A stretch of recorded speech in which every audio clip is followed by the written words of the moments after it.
So the other day, I came here to speak about tips on how to survive violence when you're riding an Uber or Bolt. If you talk about e-hailing services, and I was using a story about two women who were allegedly stabbed out in Cape Town by a Bolt driver. So you remember what the lady complained about on Instagram? She posted that your driver stabbed me and my friend after refusing to drop us at our destination after we paid him. Make sure that she put that after we paid him. That's good to know. But here we just want to see how the media has been covering this story, which has been quite interesting. I've observed how the eyewitness news have covered the story. I also observed how the Citizen also covered the story. I also saw other news houses covering this story, and also some rights groups, like human rights groups, have also spoken about this issue, because it's a big issue right now. So the guy has been arrested, allegedly after handing himself over to the police, but there's like contentious quotations regarding that, whether he handed himself over or it was just an arrest at his place or wherever he stays. But he's been arrested, and I think probably he's already appeared in court by this time. But we're not here for that. We're just here to talk about how the media covered this story. So, for example, if you look at the eyewitness news relied heavily on one source. I mean, relying on one source can be very risky, especially if there's contentious issues there, and also if there's like defamatory issues that could arise. It's a little risky. So it's better to have multiple sources to back up whatever claim, or to sort of counter whatever claim is put out there. And they also went on to use an unnamed source. Well, it's really not an unnamed source, because what they did is they claimed that this eyewitness news, right? They say, according to police reports, a dispute over destination drop-off led to the incident, right? But they say it's a report, according to police reports. You see, when you say police reports, you're already implying that this police report is now an unnamed source. And if there's a weaker source in a news story, it's an unnamed source. So I wonder why they did not tell us, where is this report? Who wrote the report? When was this report released? Was it a police statement? If it was a police statement, which police station is this? By who? The captain? Which captain? You can't just say police reports. Which are these police reports? If you saw documents or docket, according to the docket that was seen by eyewitnesses, something like that. Like, give us an idea where you got this report from.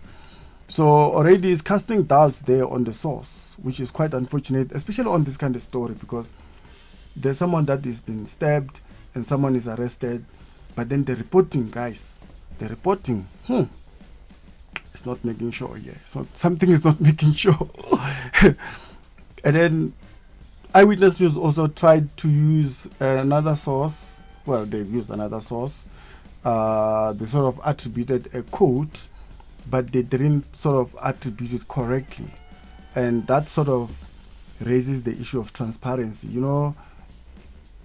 Revealing names and titles of a source can build a solid ground for transparency. And transparency, as a journalist or as a reporter, is very important. Transparency is very important. Let's see what they wrote in a quotation. So they say, a 39-year-old male suspect was arrested yesterday at around 1600 at the premises in Brooklyn, Milnerton.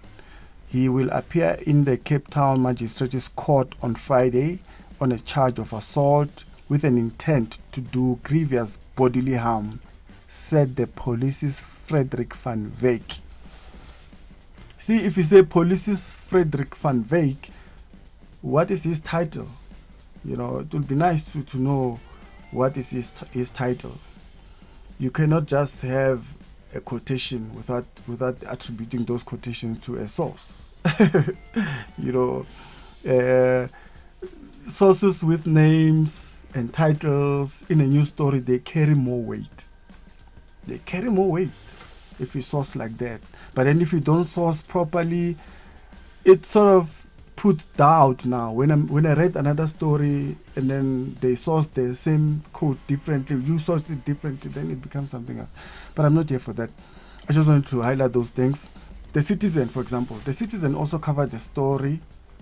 I think the Citizen also covered the story, but then they only used the police. There was a heavy reliance on the police and the Bolt company for their story. They didn't speak to the two people or the two parties that are involved in this story because it's their story. I mean, the other one is the victim, the other one is a perpetrator. And they didn't even show us an attempt that they tried to reach these people in order for them to do it, to sort of give us their point of view. Because, I mean, this story deserves their voices, but their voices are lacking in the story. So they didn't speak to the both sides of the story. They only made claims. The alleged attack took place in Table Mountain on Saturday after the driver in question refused to drop off the riders at their requested location. The driver allegedly started hitting the person in the passenger seat. And when a fight erupted and the car stopped, the group of friends ran away. The driver then allegedly ran after them and stabbed two of the women. You know, there's nothing wrong with saying all that, but attribute it. Who said those things? Because this is not what the citizens came up with. It's something they've heard. It's something they saw somewhere. Where did they see these claims? Why is these claims not attributed to anyone? Those are the questions that maybe we should put to them. I'm not going to put it to them. Maybe you guys can put it to them. Put it to them. You know, those are the claims. News stories that carries claims, guys, should obtain the sources or especially if one-sided narrative is driving the story. Because right now in this story, what is driving the story is the fact that the lady has reported it and now the guy is arrested. So it's the side of the lady. The only story we hear now is the side of the lady. We haven't heard the side of the driver. And the story is also not giving us that opportunity to hear the side of the driver, to hear exactly what happened, what transpired, what led to the chasing, what led to the stabbing. You know, it's wrong to stab people. People must be arrested if they stab people. But how did it start? I'm not saying justifying that. It doesn't justify anything. We just want to know, because I feel like as readers, we deserve the right to know the full story.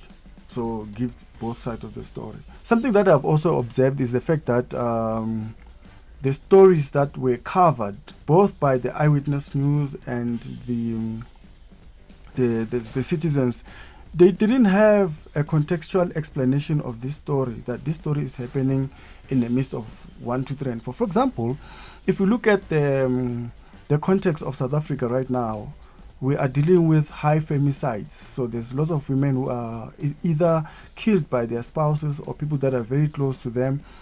That there's high statistics on that. Why has the story not sort of contextualized this story around that as well? You know, or there's also issues with regard to Bolt and their drivers. Most of their drivers have been complaining to and accusing these apps, Bolt and Uber, of not prioritizing their safety, for example. Because you see that there's a knife that was used.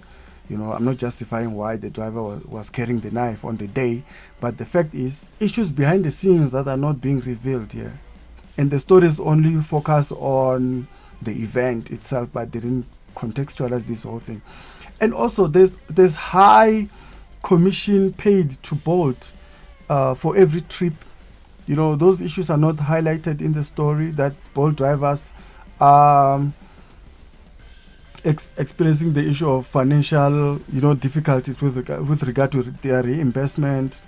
That's a story there, that Bolt drivers are struggling with regard to reimbursement and commission and all those things. That's the context that could be put there to sort of put it out there for everyone to understand where this story comes from. And also the fact that South Africa is a country that is just surviving. We don't have reliable transport system. There are people that should not be using Bolt, but should be using a bus or a train. But right now we don't have proper transport system in South Africa. So people are now forced. We are forced to use Bolt and these e-hailing systems. What is the Department of Transport saying about that? Why has these stories not tackled that issue as well? Put it out there as well to say, look at your people, now they're getting stabbed. Because why? The trains are not moving. Well, I've seen some few trains move towards Pretoria and all, but the countrywide, trains are not moving. You know what I mean? If I want to go to Pretoria right now, I'll probably have to take a boat, not a train and not a bus. Why? Those are the issues that probably could have been used to contextualize the story. There's also an issue of fake profiles. People can borrow people's profiles and use them at will in the Bolt app. What is Bolt saying about those things? Why has there been no context on these issues? Because we cannot act as if these issues don't exist. They do exist. Bolt drivers are going through stuff. Passengers are also going through stuff for not having proper transport system in South Africa. I understand why, for example, the rights groups like Women for Change will sort of take a side to this story. They've been very vocal on this story, particularly this one on the Bolt app. I understand, because they are a rights group. They are advocating issues for women. There are a lot of people out in social media that are supporting the lady or the ladies who are calling for Bolt to be closed. I've seen people saying we must boycott Bolt.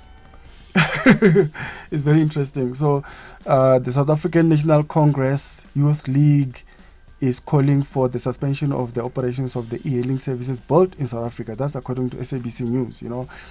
And when you look at the country right now, we know that there's high level of unemployment. South Africa is ranked number 1 in terms of unemployment in the world, with 32.1% unemployment rate at the moment.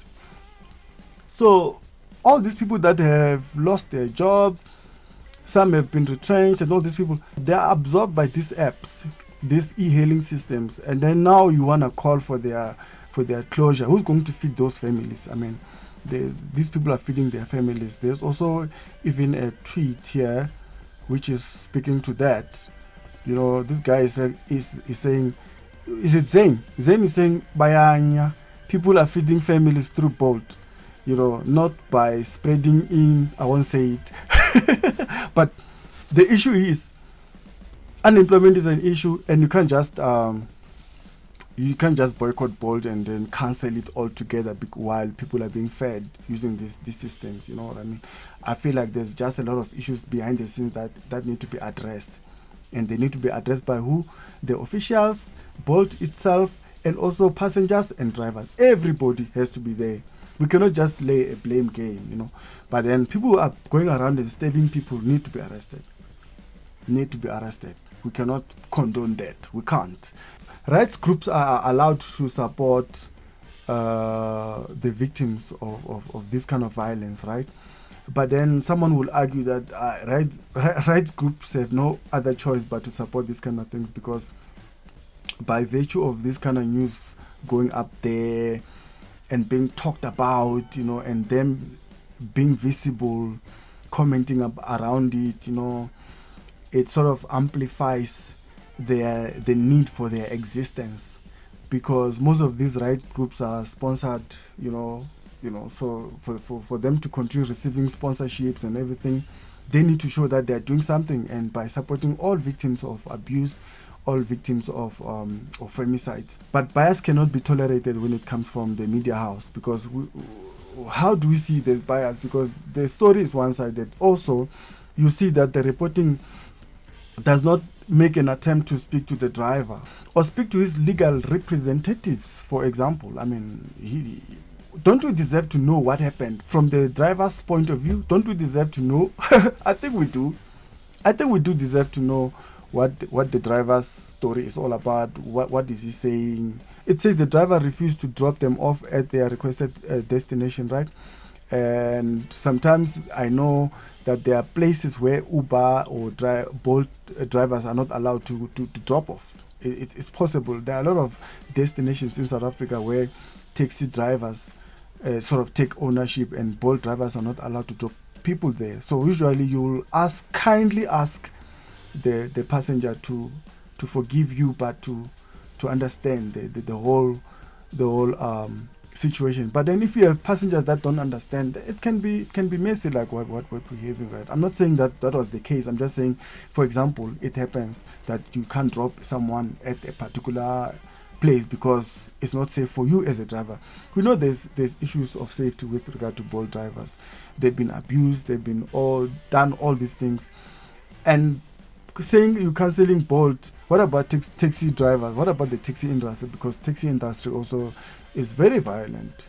We haven't seen anyone saying that taxi industry must be cancelled and all. I mean, come on. You see, the lack of voices from people that are personally affected by this story, and the lack of proper attribution and sources, it's the reason why I always say, don't believe the news.